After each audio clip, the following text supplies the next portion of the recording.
नमस्कार प्यारे बच्चों, आज के वीडियो में हम यूपी बोर्ड के क्लास 7 के मैथ के इकाई 6 रेखीय समीकरण के अभ्यास 6E के क्वेश्चन को सॉल्व करेंगे। तो चलिए शुरू करते हैं आज का वीडियो। पहला क्वेश्चन है, एक समकोण त्रिभुज के दो न्यून कोणों का अनुपात 7:11 है, कोणों के मान ज्ञात कीजिए। अब देखिए यहाँ कहा गया है कि समकोण त्रिभुज के दो कोणों का अनुपात 7:11 है और कोणों के मान ज्ञात करना है।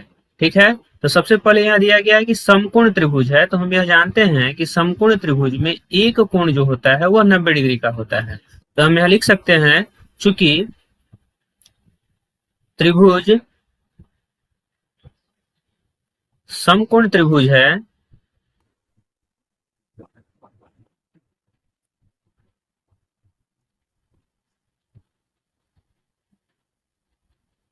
इसलिए एक कोण का मान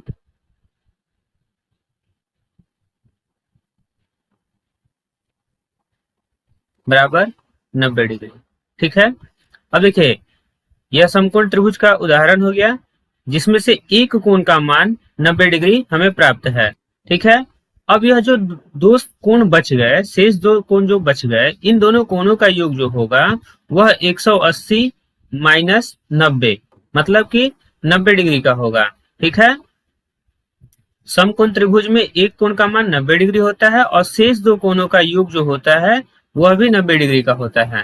तो हम लिखेंगे, चूंकि शेष दोनों कोणों का योग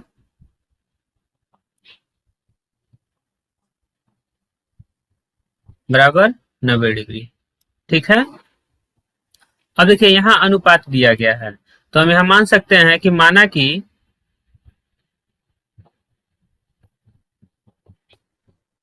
पहला कोण बराबर 7x, देखिए जो अनुपात है उसी में हम x को गुना के रूप में लिख लेंगे। ठीक है, और दूसरा कोण बराबर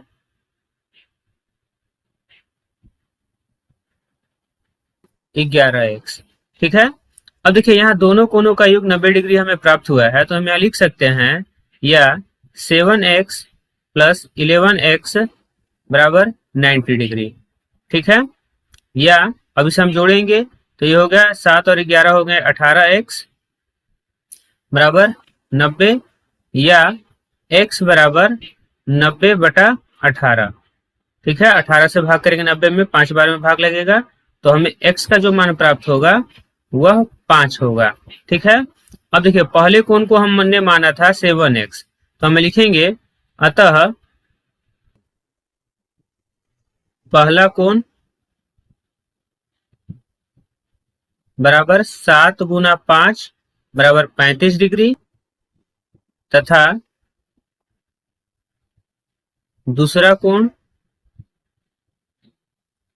बराबर 11 गुना 5 बराबर 55 डिग्री। ठीक है, देखिए इन दोनों कोणों का योग 90 डिग्री हमें प्राप्त होगा, यही हमारा आंसर हो जाएगा।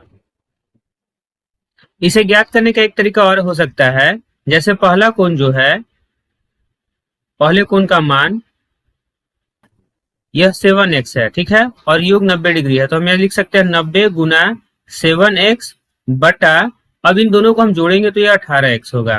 ठीक है, x से x कट जाएगा और 18 से 90 में भाग करेंगे 5 बार में और 7 पचे 35, तो पहले कोण का मान 35 डिग्री हो जाएगा और दूसरे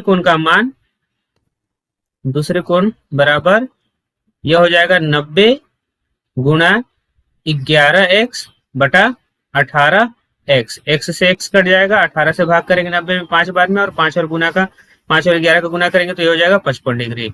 तो हम इन दोनों में से किसी भी मेथड का इस्तेमाल कर सकते हैं, या तो हम योग के द्वारा चलेंगे या फिर हम अनुपात के अनुसार पे भी इसे ज्ञात कर सकते हैं। अब हम अगले क्वेश्चन को करेंगे। दूसरा क्वेश्चन है, दो कोटि पूरक कोणों का अंतर 20 है, प्रत्येक कोण की माप बताइए। अब देखिए यहाँ कोटि पूरक कहा गया है, तो कोटि पूरक क्या होता है कि जब दो कोणों का योग 90 डिग्री हो तो हम उस एक दूसरे का कोटि पूरक कहते हैं। ठीक है, जैसे मान लिया एक कोण है A और एक कोण है B, अब इन दोनों कोणों का योग है 90 डिग्री। तो ए का कोटि पूरक होगा बी और बी का कोटि पूरक होगा ए। ठीक है, अब यहाँ दिया गया है कि अंतर 20 डिग्री है। तो देखिए यह चैप्टर जो है वो रेखीय समीकरण का है, तो हम यहाँ दोनों कोणों के लिए अलग अलग अचर राशि का मान नहीं रख सकते हैं। ठीक है, तो हमें एक ही चर राशि को मानना होगा। तो लिखेंगे माना कि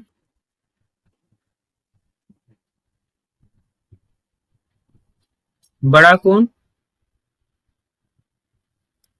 बराबर x डिग्री। ठीक है, तो छोटा कोण जो होगा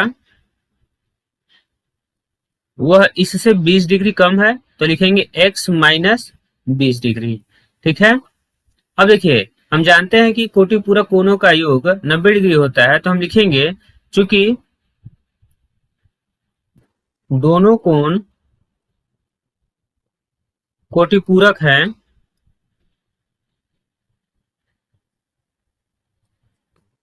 इसलिए दोनों कोणों का योग x plus x minus 20 degree बराबर 90 होगा। ठीक है, अब इसे जोड़ेंगे तो ये हो जाएगा x प्लस x, अब यह माइनस 20 बराबर के उधर जाएगा तो प्लस 20 हो जाएगा, तो 90 प्लस 20, या अब इसे जोड़ेंगे तो ये हो जाएगा 2x बराबर 110 डिग्री। ठीक है, अब देखिए यहां हम लिख सकते हैं x बराबर 110 डिग्री बटे 2। अब इसे 2 से भाग करेंगे तो x का मान जो हमें प्राप्त होगा वो 55 डिग्री प्राप्त होगा। तो यहाँ अतः बड़ा कोण बराबर x माना था और x की वैल्यू 55 आया है, तो बड़े कोण का मान 55 डिग्री हो जाएगा। और छोटा कोण जिसे हमने x माइनस 20 डिग्री माना था, तो ये हो जाएगा 55 माइनस 20 बराबर 35 डिग्री। ठीक है,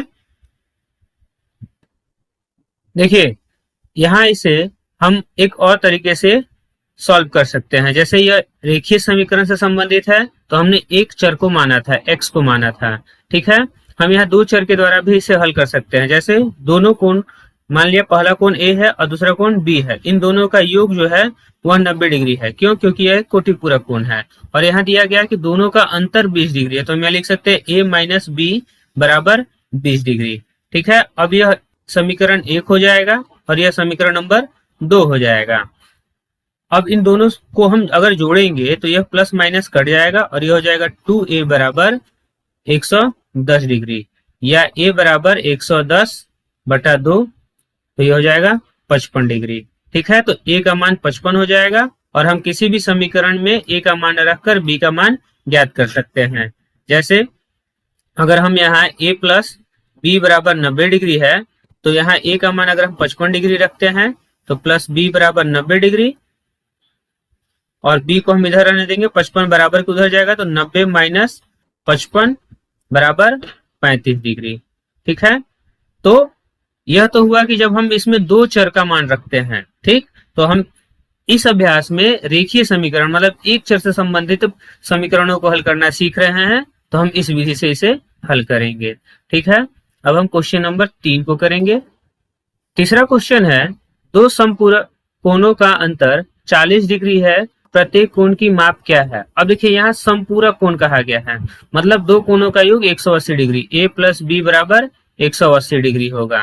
ठीक है, और अंतर दिया गया है 40 डिग्री, तो हम यहाँ a माइनस बी बराबर 40 डिग्री लिख सकते हैं।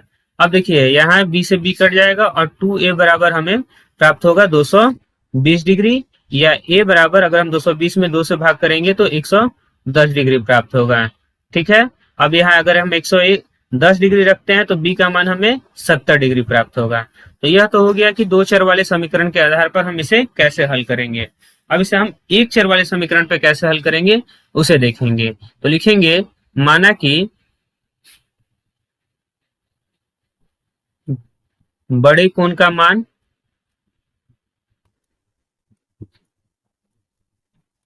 बराबर x डिग्री। ठीक है, इसलिए छोटे कोण का मान बराबर x माइनस 40 डिग्री। ठीक है, प्रश्न में कहा गया कि दोनों समपूरक हैं, तो x प्लस x माइनस 40 बराबर 180 डिग्री। अब देखिए यहाँ से प्लस 40 बराबर के उधर जाएगा तो ये हो जाएगा x प्लस एक्स बराबर 180 प्लस 40 या 2x बराबर 220 या x बराबर 220 बटा 2। अब 2 से भाग करेंगे तो 110 प्राप्त होगा या x बराबर 110 डिग्री। तो हम यहाँ लिखेंगे अतः बड़े कोण का मान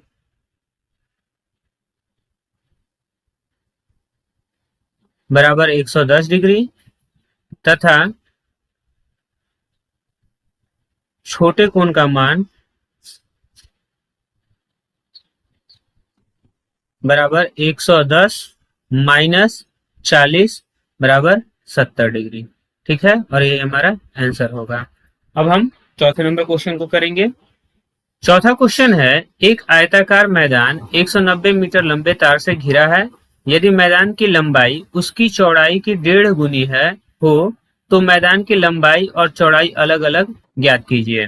अब देखिए यहाँ दिया गया है आयताकार मैदान 190 मीटर लंबे तार से घिरा हुआ है, मतलब कि मान लिया कि यह एक आयताकार मैदान है। ठीक है, अब इसके चारों तरफ तार लगाया गया, इसके चारों तरफ जो तार लगाया गया है इसकी लंबाई जो है वह 190 मीटर है। तो देखिए यह इसके बाहरी भुजाओं का योग है, मतलब यह हो गया परिमाप। यहाँ हमें इसका परिमाप दिया गया है जो कि 190 मीटर है। ठीक है, और साथ ही लंबाई और चौड़ाई के बीच में बताया गया है कि चौड़ाई की 1.5 गुनी है, लंबाई जो है वह चौड़ाई से 1.5 गुना मतलब 1.5 गुना है। ठीक है, तो हम यहाँ लिख सकते हैं माना कि चौड़ाई बराबर x मीटर। ठीक है, इसलिए लंबाई अब यह इसकी 1.5 गुनी है, मतलब 1.5 गुना x, मतलब तो यह हो जाएगा 1.5 x मीटर। ठीक है, अब देखिए आयत का परिमाप बराबर आयताकार मैदान का परिमाप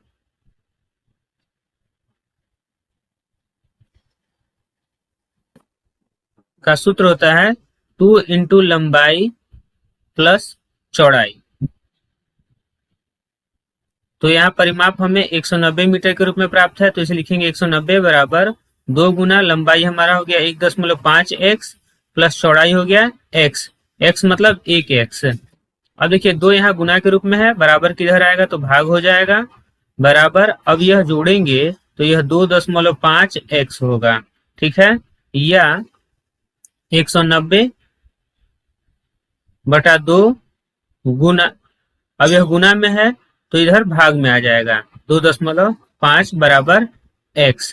ठीक है, अब देखिए यहाँ दशमलव में 2.5 हर में है तो यहाँ से दशमलव हटाएंगे तो अंश में हम गुणांक में 1 लिखेंगे और दशमलव के बाद 1 अंक है तो हम 1 शून्य लगाएंगे। ठीक है, अब 2 से भाग करेंगे तो 9 बार में 2 9 18, 1 से बचा 1 और 0 मिलकर हो गए 10, 2 पंचे 10। ठीक है, अब 25 के पहाड़ा में तो 95 नहीं आएगा तो 5 से भाग करेंगे, 5 पचे 25 और 19 पचे 95, फिर 5 से भाग करेंगे 10 में 2 बार में, तो x का जो मान हमें प्राप्त होगा x बराबर 19 दूनी 38। तो यहाँ हमें जो चौड़ाई प्राप्त हुआ तो हम लिखेंगे अतः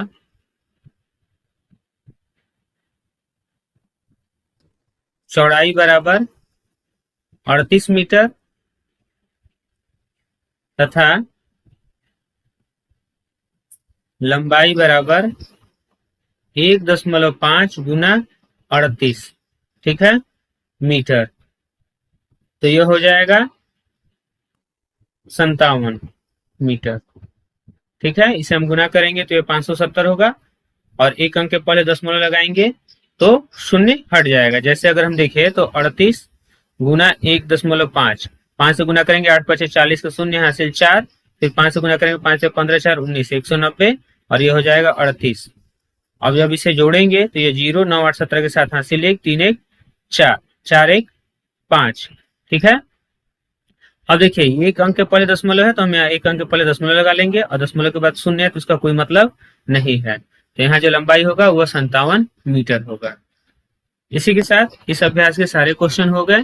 यदि आपको हमारा वीडियो अच्छा लगे तो प्लीज कमेंट कर बताएं। अब हम अगले वीडियो में नए अभ्यास के साथ मिलेंगे। तब तक के लिए धन्यवाद।